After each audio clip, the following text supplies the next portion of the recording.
MP news, मैं हूं निधि आपके साथ। उपचुनाव से ठीक पहले मध्य प्रदेश सरकार ने लिया एक और अहम फैसला।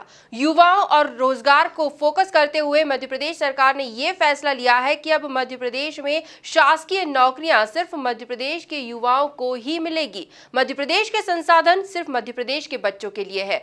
इसी को लेकर आइए अधिक जानकारी के लिए सीधे जुड़ते हैं हमारे संवाददाता संदीप से। संदीप, बताएं, शिवराज सरकार ने जो नया फैसला लिया है इसे लेकर क्या कुछ अपडेट्स हैं? बिल्कुल निधि, देखिए कि मध्य प्रदेश में 27 सीटों पर उपचुनाव होना है और उससे पहले भारतीय जनता पार्टी यानी कि शिवराज सिंह चौहान की सरकार ने एक बड़ा मास्टर स्ट्रोक खेल दिया है। यानी कि मध्य प्रदेश के युवाओं को रिझाने के लिए उन्होंने ये ऐलान किया है कि अब मध्य प्रदेश में सरकारी नौकरी सिर्फ मध्य प्रदेश के बच्चों को ही मिलेगी। कहीं ना कहीं अपने आप में एक बड़ा ऐतिहासिक फैसला है। लेकिन निधि, मैं बता देना चाहता हूं कि मुझे अच्छे तरीके से याद है कि मुख्यमंत्री शिवराज सिंह चौहान ने इसके संकेत बहुत पहले ही दे दिए थे। जब वो तीसरी बार जो है मुख्यमंत्री थे, उस दौरान उन्होंने एक भाषण के दौरान ये बात कही थी कि मध्य प्रदेश की नौकरियों पर मध्य प्रदेश के युवाओं का ही हक है। हालांकि इस फैसले का, इस ऐलान का, इस घोषणा का काफी विरोध भी हुआ था और उस दौरान शिवराज सिंह चौहान ने संभलते हुए कहा था कि उन्होंने ये बात जो है उद्योगों के लिए और फैक्ट्रियों के में काम करने वाले लोगों के लिए कही है। लेकिन अब चौथी बार जब मध्य प्रदेश में शिवराज सरकार आई है तो कहीं ना कहीं उन्होंने अपने इस भाषण को सही कर दिया है और उन्होंने ऐलान कर दिया है कि अब जो है मध्य प्रदेश की सरकारी नौकरियों पर हक सिर्फ मध्य प्रदेश के युवाओं का ही होगा। बाहरी राज्य के जो बच्चे हैं उन्हें नौकरी नहीं मिलेगी। तो कहीं ना कहीं देखिए कि मध्य प्रदेश में उपचुनाव होने वाले हैं और जिस तरीके से हम देखते हैं निधि कि हमेशा मध्य प्रदेश में स्थानीय युवाओं को नौकरी का मुद्दा हमेशा से गरमाते हुए आया है। तो ऐसे में युवाओं को एक जो बड़ा युवा वोट बैंक है, जो बेरोजगार जो कहलाता है, जिस तरीके से बेरोजगारी को लेकर शिवराज सरकार निशाने पर रही है, तो कहीं ना कहीं उन्हीं नाराज युवाओं को साधने के लिए शिवराज सिंह चौहान ने यह पैतरा अपनाया है। और जिस तरीके से देख रहे हैं कि कहीं ना कहीं इस घोषणा के बाद जो युवाओं में एक तरीके से साधने की कोशिश की है। मध्य प्रदेश के तौर पर हम देखें तो मध्य प्रदेश के जो लोग हैं वो इस फैसले के बाद कहीं ना कहीं शिवराज सिंह चौहान को अपने सिर माथे पर बैठा लेंगे। जी संदीप जी, बिल्कुल ठीक कहा आपने कि ये जो फैसला है सरकार का, ये एक ऐतिहासिक फैसला है। स्थानीय रोजगार का मुद्दा इससे काफी हद तक सुलझ जाएगा, लेकिन इस फैसले के साइड इफेक्ट्स भी देखने को मिल सकते हैं। ये भी हो सकता है कि मध्य प्रदेश के जो युवा बाहरी राज्यों में, दूसरे राज्यों में रहते हैं, तो क्या उन्हें वहां पर नौकरी अब मिलेगी, नहीं मिलेगी?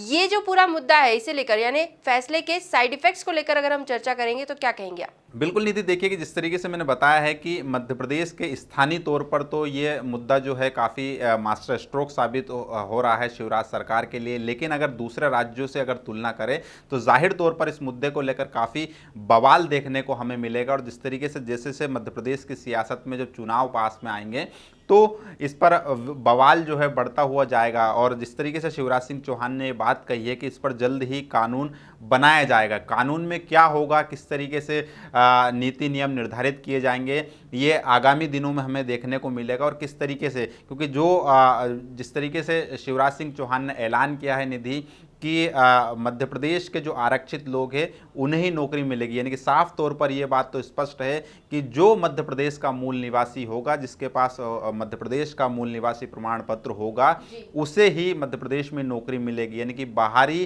राज्य के लोगों को जो है नौकरी नहीं दी जाएगी। तो कहीं ना कहीं हम देख सकते हैं कि अगर दूसरे राज्य के व्यक्ति को मध्य प्रदेश में नौकरी लेना है तो जाहिर तौर पर अब उसे मध्य प्रदेश की नागरिकता लेनी होगी। लेकिन अगर हम साइड इफेक्ट की बात करें तो जाहिर तौर पर अगर मध्य प्रदेश में ऐसा होता है तो क्या दूसरे राज्य में, जैसे कि मध्य प्रदेश का जो युवा है वो किसी दूसरे राज्य में रहता है, यूपी में रहता है, बिहार में रहता है, वहाँ पर वो तैयारी कर रहा है, वहाँ पर पढ़ाई कर रहा है और ऐसे में वो वहाँ पर एग्ज़ाम देकर सरकारी नौकरी हासिल कर लेता है, तो ये भी देखना दिलचस्प होगा कि क्या मध्य प्रदेश की तरह क्या दूसरे राज्य भी इस तरह का जो है कानून लेकर आते हैं, इस तरह का जो है नियम बनाते हैं।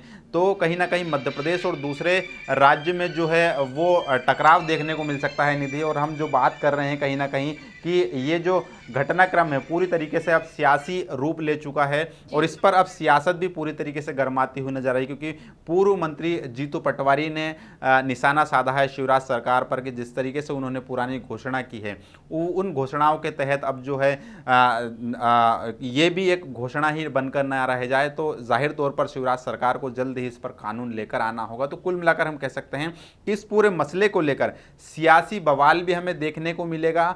मास्टर स्ट्रोक तो लगा दिया है शिवराज सिंह चौहान ने और आगामी दिनों में जो है मध्य प्रदेश के युवाओं को रिझाने की कोशिश की। तो कुल मिलाकर हमें देखना होगा कि 27 सीटों पर इस जो ऐतिहासिक फैसला लिया है शिवराज सरकार ने उसका क्या असर देखने को मिलता है। जी, तो शिवराज सरकार का एक बड़ा फैसला जो है उपचुनाव के लिहाज से ठीक है, स्थानीय युवाओं के लिए ठीक है, लेकिन बाहरी राज्यों पर इसका क्या असर पड़ता है और वहां से कैसी प्रतिक्रियाएं सामने आती है ये देखना भी काफी दिलचस्प होगा। जो कुछ भी अपडेट्स होंगे हम आप तक जरूर पहुंचाएंगे। फिलहाल संदीप जी बहुत बहुत शुक्रिया इन तमाम जानकारियों के लिए। एमपी न्यूज पर खबरों का सिलसिला लगातार बना हुआ है, आप बने रहिए हमारे साथ, देखते रहिए एमपी न्यूज। धन्यवाद।